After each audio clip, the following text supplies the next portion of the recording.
Good morning, everyone. I'm Michael Pashorlo. Welcome to this year's HARC 2023. Again, the Health Literacy Annual Research Conference. It's just shocking to me that this is the 15th year of HARC that we've been doing this, and it makes me very happy that we've continued and that the field has continued to grow and mature in various ways. I'm also extremely happy that we're going to have an opportunity to focus this year on various elements of the way health literacy and information and health IT are interconnected and more getting interconnected. And with that, it's a good opportunity to introduce the keynote speaker for this morning, Professor Jessica Anker. Just because this is an online meeting this year again, if there's any technical issues, email us and let us know. Despite the fact that it's online, that this is a virtual meeting, we do want to have people getting connected to each other, to reach out and make opportunities for research and collaboration, despite the fact that we're not drinking coffee in a room together in some hotel someplace. So let me just explain. So Dr. Anker is in the Department of Biomedical Informatics at Vanderbilt, and has really created a career in this intersection. So I think she'll be an excellent person to speak to the issues. There's different parts of that have been a focus for your work, Dr. Anker, and we'll hear more from you about this. One of the things that I think is just fantastic for people to keep in mind is the role of numeracy in health literacy, and making numbers meaningful has been an interest of yours, and something that's NLM has been supporting. And I do want people to remember that NLM is a sponsor for research as well, and in health literacy in particular. I understand from them that they actually could receive more applications than they get. They think that there's sometimes that people forget about them. Without too much more ado, if it's okay, I'd rather hear from you than from me about you. So if I may, I'm going to hand it over to you, Dr. Anker. Great, thanks. I'm going to go ahead and take the screen. Please, yep. And then let me know as soon as that looks okay. Yes, you're good. And then do you also have my face on screen or not? Just out of curiosity. Yes, we can see you. I'll be monitoring the chat and the questions as people post them there, and hopefully we'll end up having an opportunity to do that, and then I can help moderate when it comes to that. Great. Well, thank you so much for this invitation. I'm really excited to be here with you, even if it's just virtually. I think the work that all of you are doing is fantastic. I've been lurking on many of your listservs for a long time. And I really applaud the idea that we need a group of people who are thinking actively and continuously about health literacy and how do we get information in the hands of people in a way that they can actually use and apply. As Michael mentioned, I'm a professor in the Department of Biomedical Informatics at Vanderbilt University. This may seem highly technical, and it is kind of technical, but as he mentioned, a lot of the ways that we have patient-provider communication and public communication are via technology. This is a lot of how we actually get information out there. And so this issue of how do we get information in a cognitively and emotionally manageable format is really interesting to computer scientists and people who work with IT. And as Michael mentioned, I've been funded by the National Library of Medicine specifically to look at this issue about numbers. I'll start by saying I have no conflicts. And I'll be focusing here on health numeracy. I know that this is an audience that is intimately familiar with the concept of health literacy in this somewhat simplified definition. I'll really be focusing on numeracy, which is the ability to find, understand, and apply numerical, quantitative, statistical information to health-related decisions and actions. And given the vast deluge of data that we make available now, I think if we don't think carefully about numbers, we're really doing a disservice to readers and the public.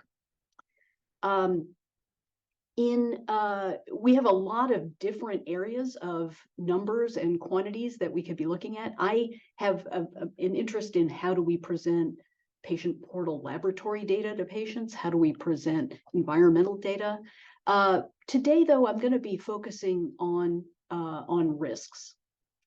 I think this, again, this audience is very familiar with health literacy. I want to make sure that people know that low numeracy is actually more prevalent than low literacy. These are federal statistics from the United States, and we see that about a quarter of the public has basic or below basic literacy skills, but it's about a third who have basic or below basic numeracy skills. So numeracy tracks with education, it tracks with literacy, but not perfectly. There are a number of people at relatively high literacy levels who nevertheless have difficulty with numbers. And I think we can all think of lots of examples of people who are going to be much more comfortable with words than with numbers. So as we're thinking about all these numbers, as I mentioned, I really want to focus today, just to make today's talk manageable, about the idea of risks and probabilities. Risks and probabilities are kind of ubiquitous as we talk about health risks, likelihood of negative health outcomes like cancer or death, likelihood of good health outcomes like cure from disease or benefit from medication. And then obviously the pandemic has sensitized us all to this sort of public health type probabilities of population level events. What I'd like to start by orienting everybody to is this idea that a single risk we have many different ways that we could express that. First of all, with what I'm calling standalone probabilities, these are just individual probabilities of events. There are a bunch of different ways we could formulate that. We could talk about what I'm calling here a rate format, such as 5 in 100, or the 1 in X rate format, which would be 1 in 20. Decimal format, percentage format, I think is obviously pretty familiar. Odds, somewhat less familiar, but we certainly see this a lot, particularly in the scientific literature. And then some sort of verbal statement that has quantitative implications, such as you are in a high-risk category or you're at high risk. These are all different ways of formulating probability. And I'd actually like to invite everybody to take a look at these and just say, just think for a moment how they have different impact upon us as readers. Once it comes to comparative probability, the formats expand. Comparative probabilities are situations where we are comparing a couple of different probabilities, such as a relative difference. Maybe an individual patient's risk is twice as high as the risk among the general population. Absolute differences, which would be subtraction, 2.5 percentage points higher, or or just giving people two risks. The population risk is 2.5%, but your risk is 5%. And then verbal risk. Again, these are purely verbal ways of expressing risk, but they have quantitative content in them. You are at higher than average risk. Sorry, I forgot the close parentheses. And then if we expand out to visualizations, it becomes even more diverse, the ways that we can express these things. I'll just give a couple of different examples. The first one I'm calling an icon array. You may have seen these called pictographs or pictograms, where we have a field of people, and a certain number of them are colored a different color to indicate that they've got the event, or that they might have the event, or a number line that we might have, a 5 percentage point risk on this 100 number line from 0 to 100, bar charts, pie charts, all of these different ways of expressing probabilities. So as we're I'm happy to share my speaker materials. I just got a question in the chat. And I'll try to keep an eye on the Q&A, but if somebody would like to post anything and I don't see it, I will definitely get to it a little bit later in the talk. As we're looking at all of these different ways of expressing risks, and the fact that I think that already intuitively you can see that they have different impact upon us as readers, the question arose of what's the best way to communicate these different risks.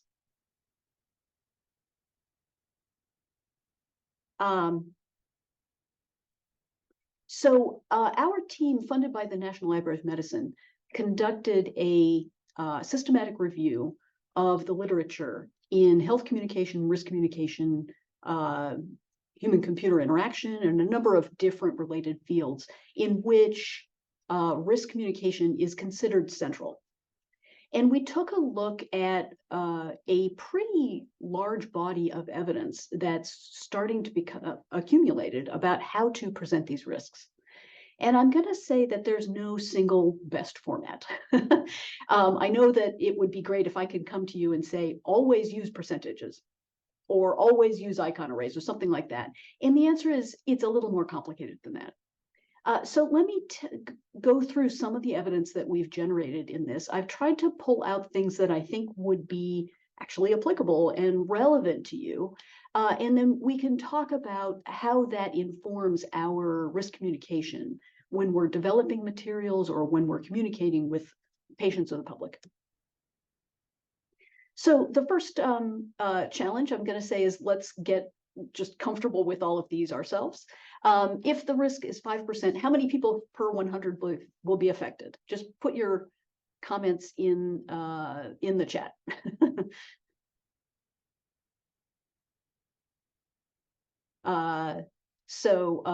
Yep, I'm getting lots of 5s. That is correct.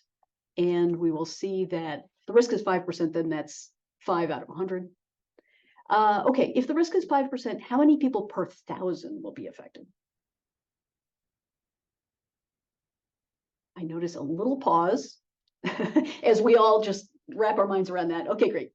Everyone's saying I'm getting lots and lots of 50s. That's right. So notice that there's 2 cognitive steps there, right? You first have to do it per 100, and then you kind of have to add the additional 0 there to get to 50. What if we wanted to turn it into what I'm calling that 1 in X, 1 in something? What would 1 in something turn out to be 5%? Yeah, 1 over 20, 1 in 20. I see 2/, which I think is a typo for 20. Exactly. So 1 in 20 is mathematically equivalent to 5 in 100. Okay, let's talk about comparative risks here. If we have, let's say there's some outcome, some condition where the average risk for some population is 1%, but we have an individual patient who may have tested positive for some sort of, maybe it's a genetic variant, and their risk is now 4%. How would we express, how much bigger is that risk from the patient's point of view? How would we summarize to them? 4 times higher, the risk is quadrupled, 4 times greater. Right. And I think that multiplicative way of expressing that is very intuitive, and it's what we all jump to right away. I would like to point out that there's another way we could express that. We could say it's 3 percentage points higher. That is also mathematically true, or 3% higher. Again, take a moment and feel the different impact of those different ways of expressing it. And then finally, let's imagine we have something that's a very tiny risk that we only see at the population level. 1 in a million people experience this outcome. This particular patient, however, has some either genetic or phenotypic risk that suggests that their risk is 1 in 100,000, how much bigger is that? How much bigger is 1 in 100,000 versus 1 in a million?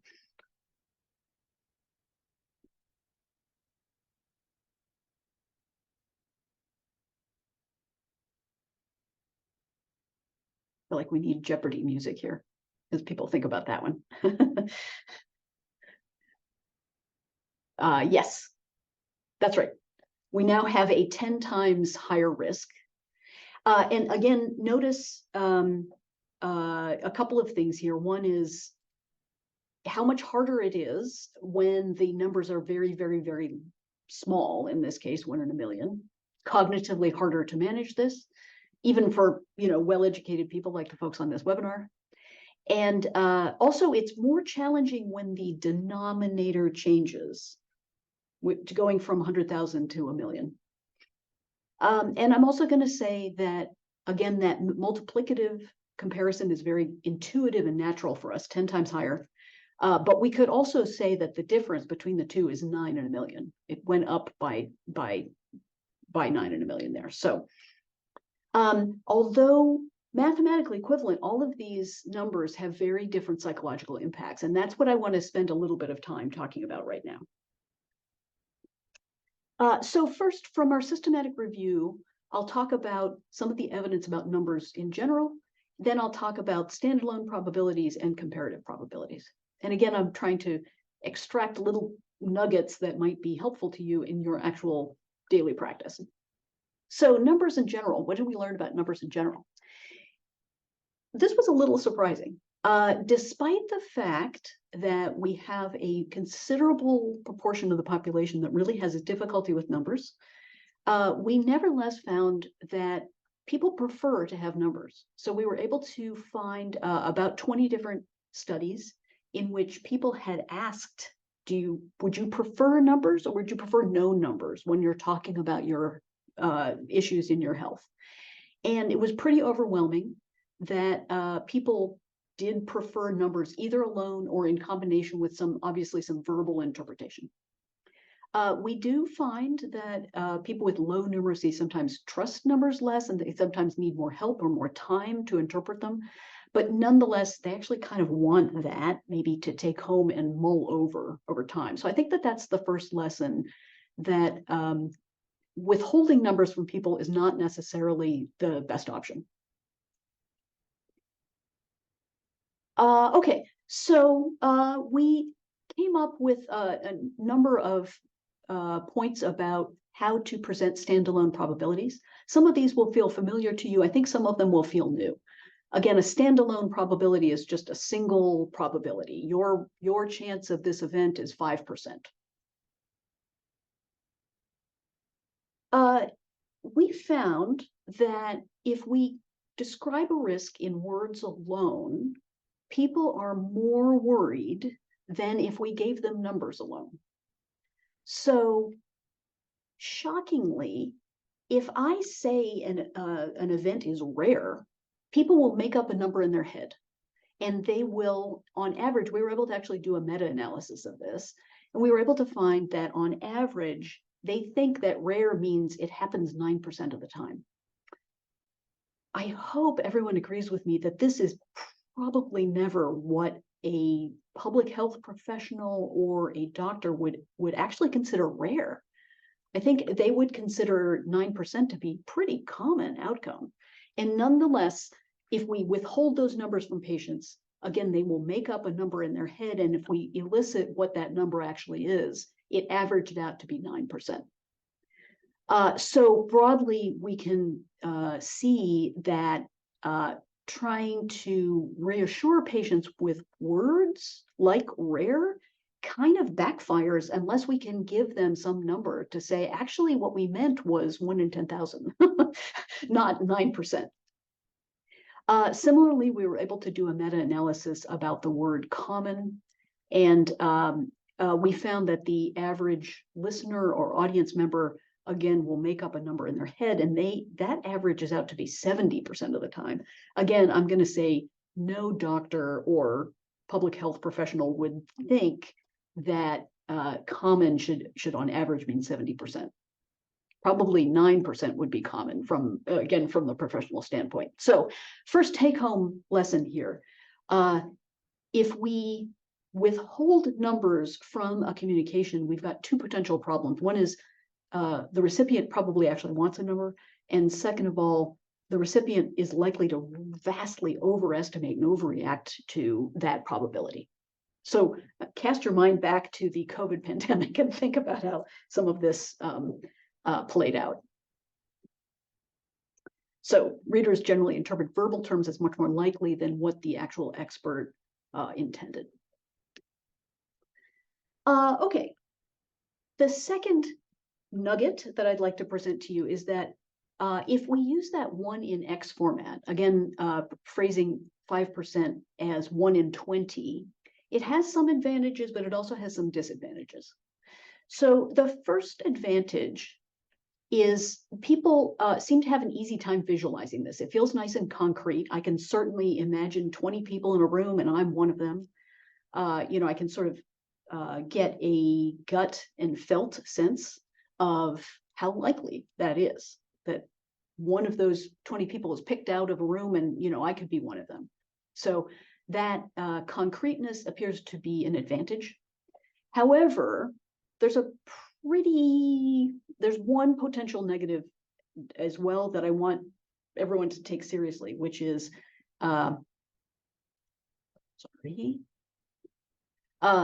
this specific disadvantage is that 1 in 20 feels bigger than 5%, and 1 in 20 also feels bigger than 5 in 100. It may not be immediately apparent, but when we do sort of more psychometric type testing with patients and ask them, for example, to move a slider about how concerned they are about something, how large something feels, over and over again, very robustly, we see that the 1 in X format makes people feel that something is bigger and somewhat more worrisome than either a percentage or a rate, a regular rate such as 5 in 100. I'm phrasing this as a disadvantage. I mean, maybe it could be an advantage if, in fact, you want to raise awareness of a risk. However, if you want people to be less concerned about something, or if you feel an ethical obligation to inform them about something but don't want to provoke an overreaction, this 1 in X format might, in fact, kind of be the wrong choice for you. I do a fair amount of work with genetic counselors here at Vanderbilt, and they almost uniformly say that their goal is to inform but alleviate anxiety. And so from their point of view, the 1 in X format is probably not the best point of view, not the best, format to choose for this purpose. Okay, another way that we can inadvertently manipulate people's perceptions is by emphasizing either the numerator or the denominator of the probability. By the numerator, I mean the number of people affected. By the denominator, I mean, the whole group of people. So 4 out of 100, 4 is the numerator, 100 is the denominator. If I talk about the 4 out of 100 in with equal visual emphasis or verbal emphasis, that tends to somewhat reduce people's concern. They can see the risk in context of a group of people. However, if I emphasize the numerator alone, for example, if I say 4 out of 100, but I give a nice big picture of 4 people, that will tend to inflate that perception of that risk. I think that the implications for example, journalism is very interesting, that journalists tend to go for those 4 stories that would illustrate, for example, some negative outcome. And so even though they might say these are only 4 out of 100 people, the fact that they've made those 4 people so concrete and so persuasive by giving voice to their stories does tend to increase concern. So just be aware that how you choose to formulate this can manipulate your audience's perceptions in ways that perhaps you didn't intend. Again, numerator and denominator are illustrated in sort of equal weight on the left. And then on the rate, the numerator alone is really emphasized.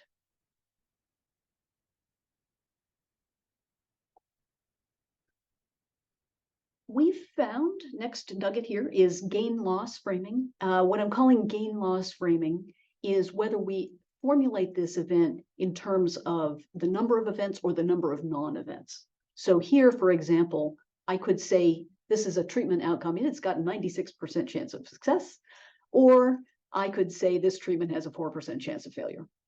Not surprisingly, people feel way more optimistic about the top one than about the bottom one. We can certainly see marketing professionals exploiting this by trying to sell us things.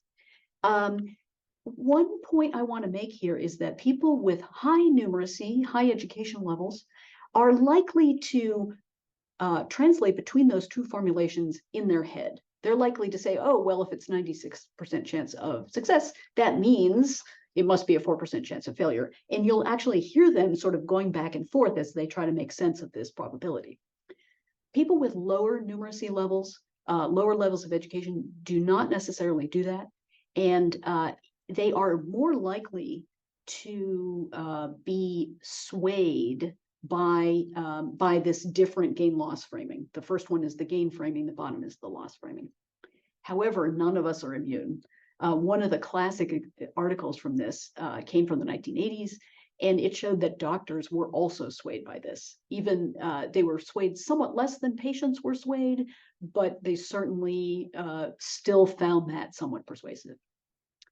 So this is an extremely powerful numerical influence upon our perceptions.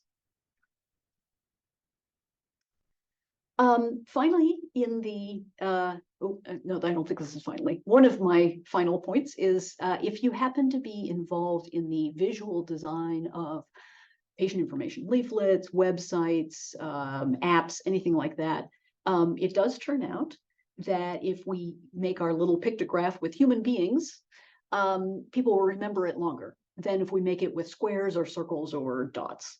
We have several pretty high quality large studies showing that the one on the left sticks in our minds longer. So if you actually want to communicate to something to someone that they will retain for a longer period of time, the left option is your best choice. Okay, I think this one is the final one about these standalone probabilities. Labels matter a lot. People want verbal interpretations of the numbers. They would like help interpreting what this means. However, those verbal interpretations can be massively influential.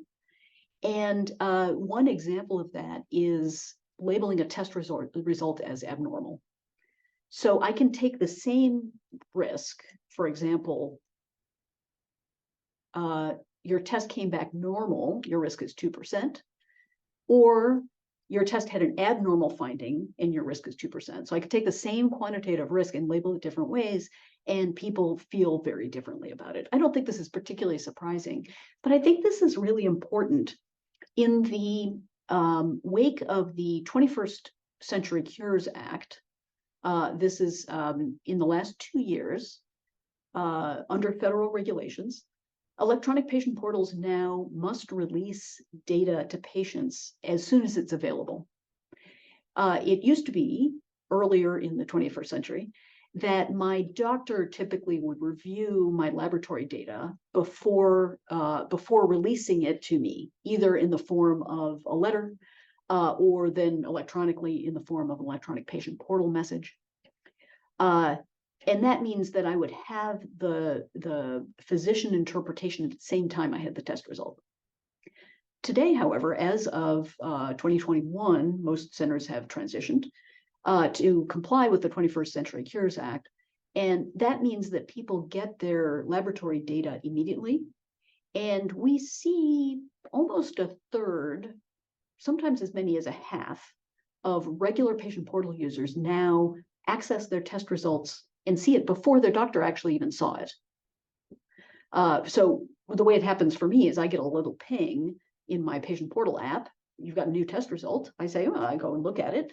And that means I often have seen it before my doctor actually had a chance to integrate it into their workflow and interpret it for me. So what this means is that I might very well get a test result and it will say abnormal before I have a chance to discuss it. The advantage is I can discuss it in the comfort of my own home with my own family. But the potential disadvantage is that these more nuanced interpretations will have to wait until I have a chance to communicate with that professional. So the types of labels that we use can influence people's perceptions and their levels of anxiety. And that can overlay what the actual quantitative risk is.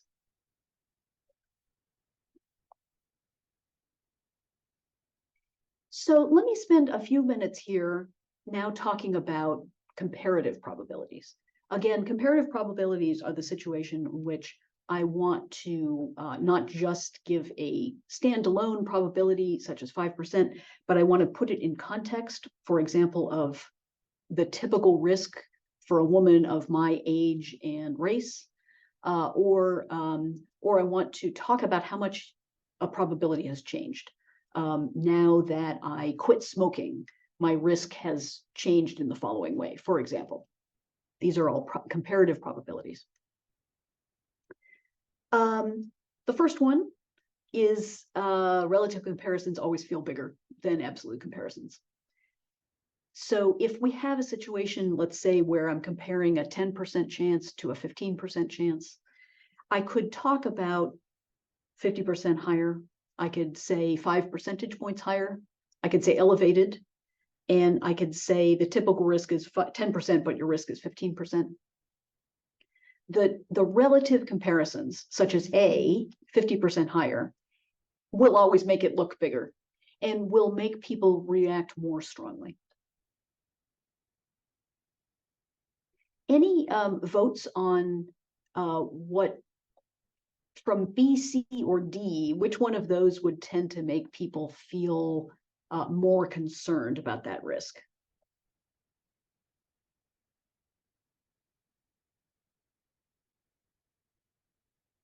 Yeah, definitely A. They're going to definitely feel more concerned about that higher risk. And we're getting a lot of votes for C as well. That's right. If we don't give people a number, they will come up with something at a gut level, and it may be larger than what we had hoped they would.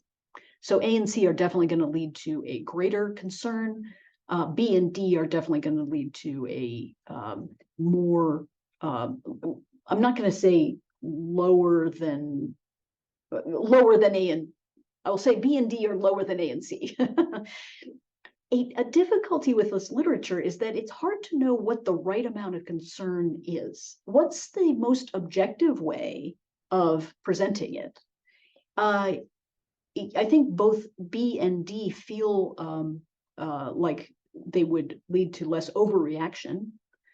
Does that necessarily mean they're more objective? I think that that's a little bit difficult to say. What is the perfect amount of concern?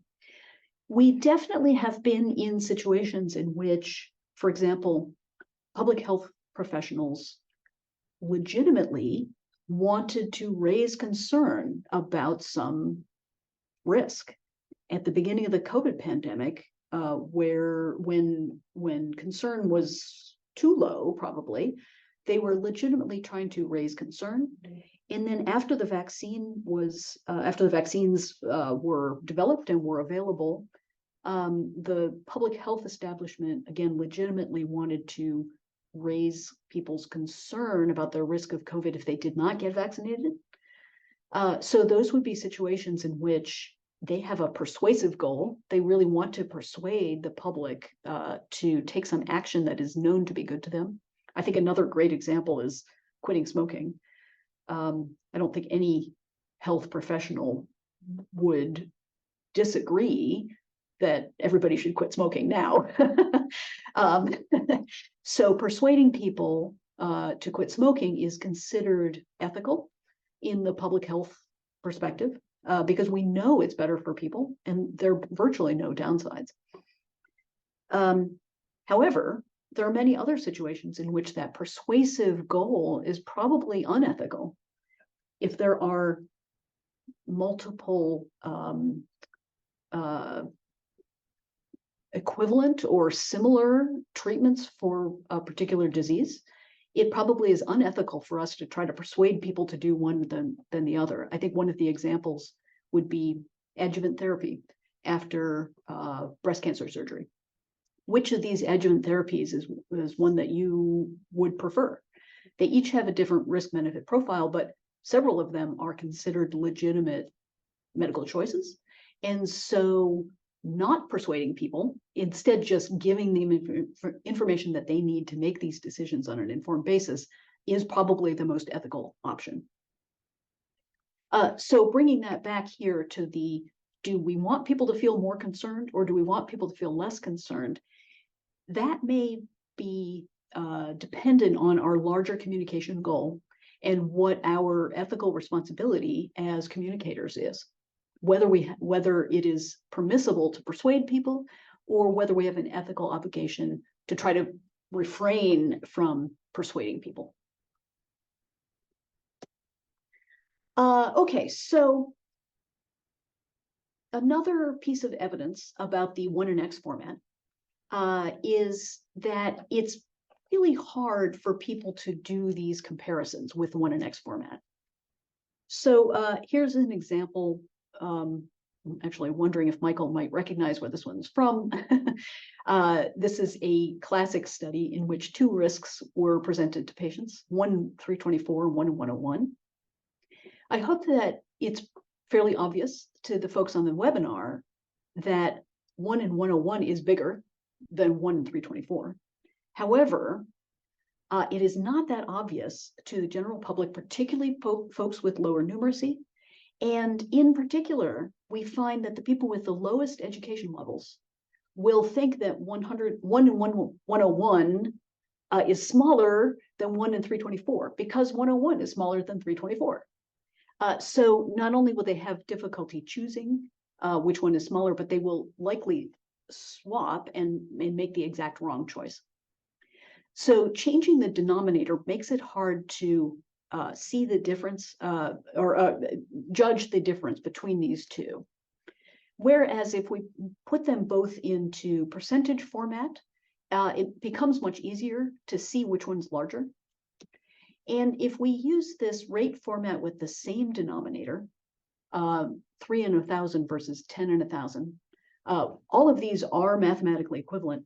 I think you can see that it is, it really jumps out. It's cognitively very easy to see which one of those is smaller, which one of those is larger.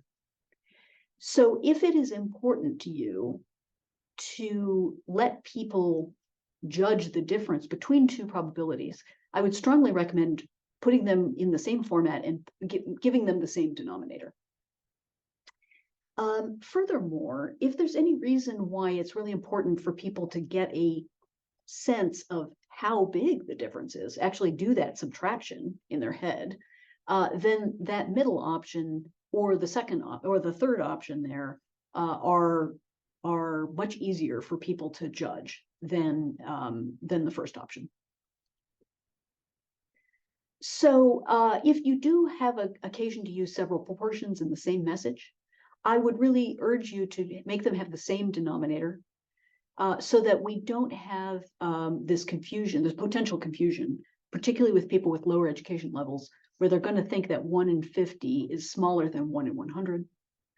We can translate that to 1 in 100 versus 2 in 100. And it's even more obvious when you've got odd denominators like 31 and 244 instead of some power of 10.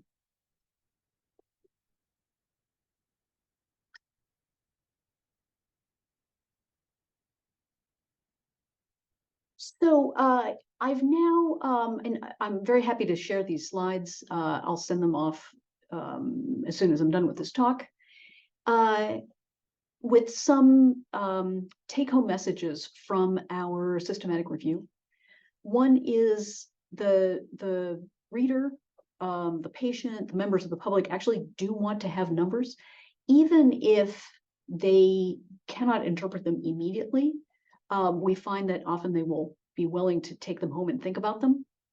And they will definitely be supported if we can give them some verbal interpretation of what does this number mean. If we're communicating standalone probabilities, words alone will raise concern much more than numbers alone will raise concern. The 1 in X format's got this advantage of making it very imaginable, but can have its disadvantage of raising anxiety, which may not be what you really want. Similarly, if we really emphasize the numerator of the risk without the denominator, that also raises concern. Gain-loss framing makes sense. Gain-loss framing changes feelings a lot. If I say you've got, a 90% chance of survival, you're going to feel much more optimistic about that than if I say you have a 10% chance of mortality. The way that we label the number changes feelings a lot. And we are now in a world where those numbers got labeled before we even have a chance to get hold of them. So we may be reacting or helping people react or adjust their perceptions of a number that's come to them already labeled. If we are in visual design, remember that people are more memorable than squares. And with comparative probabilities, be aware that relative comparisons always feel bigger than absolute ones. This may or may not be what you want. Just be aware. And also be aware that this can be weaponized against us as consumers, that people trying to sell us things are likely to emphasize their benefits with the relative comparison. And it's important to stop and benchmark that against the absolute one so that we can understand how big that benefit actually is. And then two numbers in the 1 in X format are very hard for people to compare. So it's really better to try to use either percentages or with the same denominator. And I thought I would sort of wrap up with a case example. Let's imagine that we've got a person who learns that she's a carrier of the sickle cell gene, and her husband has not yet been tested. We know he comes from a population where about 10% or 1 in 10 people are carriers of this gene.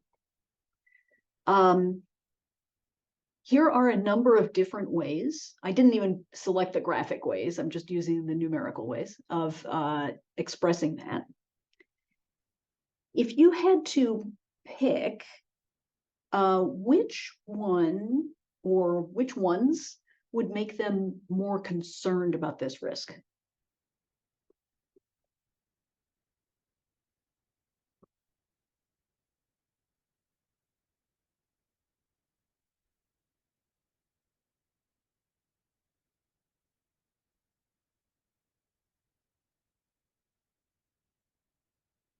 Which one would make them more concerned about the chance? Yes, I'm seeing some votes for B, but I'm actually going to say, notice that that one is saying you've got a 90% chance of not being a carrier.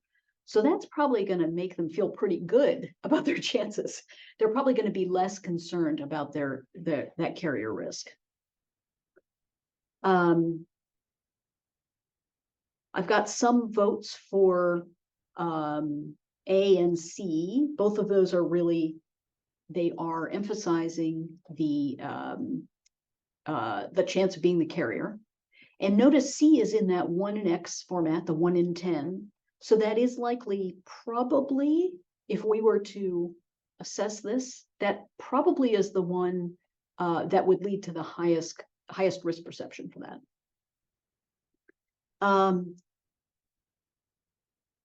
Did anyone vote for F?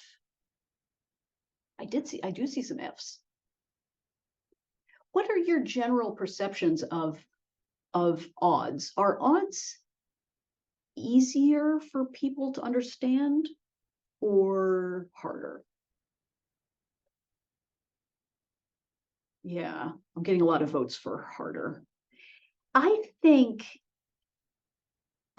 as far as I can tell, it does feel like odds and odds ratios are both pretty confusing when we look at the literature, and then also just, with working with people.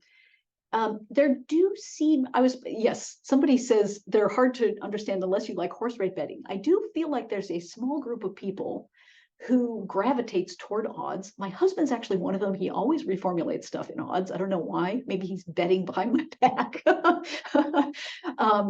There's a small number of people who really like that odds, the chances in favor versus the chances against. But it does not feel like that's most people at all. So probably I would agree that that C is going to give them the highest risk perception here. The loss framing of emphasizing the loss, emphasizing the chance of being the carrier is going to tend to make them have higher risk perception. The formulations such as D, where we're emphasizing the chances of not being a carrier, are going to tend to make them less concerned. And probably F is going to be somewhat confusing here. And I will then say, what do you think is the appropriate approach here? As communicators, are we trying to persuade this family to do something, or are we trying to not make them, not persuade them, but give them information? Got some votes for sort of objective, informing. Hi, Sylvia. I will say, when I worked with the genetic counselors, they saw this is interesting. They saw this as a persuasive situation. They felt that this risk was serious, and they wanted the family to have both partners tested, so that they would understand their risk of having a child with sickle cell. So I think that that's an example of, it depends on what our role is as communicators. The genetic counselors felt quite confident that it was okay to try to persuade this family to get genetic testing, because they felt that that was clinically indicated, and that there were measures that they could then give if the family ended up having a child with sickle cell. There were resources they could give to them. There's education that they could help them prepare. However, if we're not in the genetic counseling world and we're in other worlds, perhaps we do not feel that it's our role to raise people's concerns about this. So I'll leave that with you, that having a clear understanding of what our communication goal is very helpful for us to try to choose how to present numbers, and might very well change depending on our role in the healthcare system. So yes, I see some folks voting for persuasion as well. Great. Okay, so with that, I'm going to just wrap up. I'll share these slides. I'm just directing you to some publications by myself and by others. And I'm very happy to hear from people afterwards if there are questions. And let me open it up now for questions. And Michael, just refresh my memory about how much time we have here for Q&A. Until 9:30? Yeah, until the half hour. Yeah, half hour, sorry. I'm on the wrong time zone. Different time zones, yeah. So thank you very much for taking us through this work. You know, there's just so many different directions we can go with this Q&A. One thing I wanted to see if you might comment, because I think this might be kind of a very large room for future growth in this area. You know, when we say something like, you know, some people like horse betting and just or that some people are attracted to that kind of formulation, do you feel that means that there's also you know, besides at the individual level where there may be variance, that maybe there are also cultural phenomenon that that can have an impact on how people perceive numbers and the presentation options? And has that work really yet been done to understand that? Yeah, I think that's a great point. I am pretty confident that there are. When we looked at the literature, we did include literature in different languages and from different countries. I think the problem was we did not get enough depth of literature in specifically looking at that to really draw some important conclusions. Also, a lot of it is from the psychological decision science folks who were interested in demonstrating commonalities in risk perception across countries. So there's a lot of that, which is itself kind of interesting. But things like what's an intuitive format for people, I'm pretty confident that there are cultural differences, and I'd love to see more work in that area. Yeah, there's just so much more to be learned in these spaces. There are people, for example, who communicate about numbers in more or less specificity. So some people saying things like about X amount or about what versus someone else who's saying 32.3. And I feel like there's been some work across different countries, but very little really, and like what that means, and then how that gets used by people. And this is being used all the time, like you mentioned, in marketing. People are using this kind of thinking in how they present data in courtrooms. There's all kinds of psychological impacts, but one of the issues, you brought it up multiple times, and this relates to a specific question that was put into the Q&A, which is you brought up the ethical implications several times. And so the specific question that I'll just read here is, would giving both gain and loss framing be more ethical to provide both sides, or is it just more confusing and overwhelming? So do you have a feeling about that? Yes, it does look as if giving combination framing, meaning both gain and loss framing, does debias people. So that does tend to make their risk perception a little bit in the middle. So that probably is a good way of debiasing, of ensuring you're not being too persuasive. The issue about does it end up being more overwhelming? So far, I would say that the literature suggests that that amount of redundancy is okay. I do get there are other studies showing that if you give people too many different formulations, you might overwhelm them. You might give them too much to look at. But with the gain and loss framing, I would say that that does seem to be the solution to debias people. Somebody has a comment in the chat about the gambling metaphor perceived as problematic in the research context. I will say there was an interesting study showing that the gambling metaphor was also unacceptable in a Muslim culture where gambling was prohibited. So, Michael, to your point about cultural specificity for some of these approaches, I think that's a great taste that there's probably more there. Yeah, absolutely.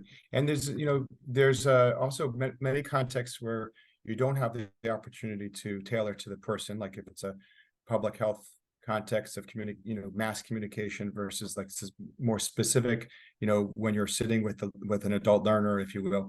And that relates to another question that's been posted here, is if you do teach back and you see that there's been misinterpretation, effectively moving through different ways of approach, several different methods of approaching how to communicate around these numbers. Thoughts about that? Yeah. Something I didn't present is that it does look like giving people both numbers and visuals together does improve what I'm going to call performance, like ability to answer questions about these numbers better. The graphics alone can sometimes be confusing. The numbers alone can be somewhat opaque, but combining them is often a really great way of communicating that. Particularly, I didn't really talk about the idea that graph literacy is another dimension that people can score well on or poorly on, and it's not perfectly aligned with numeracy. In other words, there are certain people who are very adept at interpreting graphs. That's how they work best with numbers. And there's other people who are highly numerate who still don't have that sort of visual interpretation skill. So individual differences are kind of all over the place. But giving people several interpretations, or several different ways of interpreting the number can, in fact, does appear to be a good way of allowing them to figure out the answer. There's a very specific question that is posed twice about if your systematic review has a plain language summary, and it could be, like my fault that it doesn't. Yeah, at the moment, we are still going through the peer review process. There's 3 of them that are accepted but not out yet. So I've got some of the ones that are out. This systematic review is so huge that I think we're going to end up with 10 papers out of it, which it's very slow going through the peer review process with all of that. And at the moment, what we've been working on, we don't have a plain language summary yet. I agree that I don't think that the systematic reviews are going to get out there in the world unless we do a better job of communicating. So what we've been trying to do is create an online decision aid where you could, you as a professional communicator could answer a couple questions and then get directed to the piece of evidence that's most relevant to your question. Love it. One of my students evaluated it, and it's not successful yet, so I'm not going to give it to you yet because we still haven't made it plain language enough. So we're still working on that. If anyone wants to work on that with me, I'd love to collaborate. Awesome. So another theme that came up, you mentioned early on, but it didn't really have time to elaborate, was the topic of trust. And formats that engender trust or maybe the opposite. And so it feels like this is a topic where there may be evidence in different directions, because people may benefit from interpretive framing of the numbers they see, and some people may be, with more specificity of the numbers, maybe engender trust, even if it's like up to a false level. I don't know. Maybe comment about this topic. The specificity is one that I can comment on specifically. Holly Wideman did a large study of giving people a probability with 1 or 2 or 3 decimal points. So telling you your risk is 9%, your risk is 9.1%, 9.2%, 9.12%, or 9.123%. And you're right that the increased, it turns out that it looks like a U-shaped curve, where saying 9.1% appears more credible than saying 9.12736%. People start to just lose confidence in what you're saying, that there's no way you can be that precise. But it does feel like either 0 or 1 percentage points feels more, or decimal points, sorry, feels like you're being more accurate. You've got more data there. Yeah. So I'm sure we could continue to talk about this for quite a long time, but I do have to get people into other Zoom rooms. So thank you very much. I hope you're hearing a round of applause from people online. I have to, I think there was lots of very, very happy, supportive comments that hopefully you got to see along the way. There are 2 different rooms that people can go into, please. And I'll see folks over there. And I'll send off my slides. Yes. And look forward to seeing all the great work that everyone is doing. Yes, and they'll be posted, slides will be posted for people from the conference as soon as we can, even by midday today, probably. All right, so be well, everybody. I'll see you soon in one or the other rooms for the next session. Thanks so much for having me. Bye-bye. Yeah.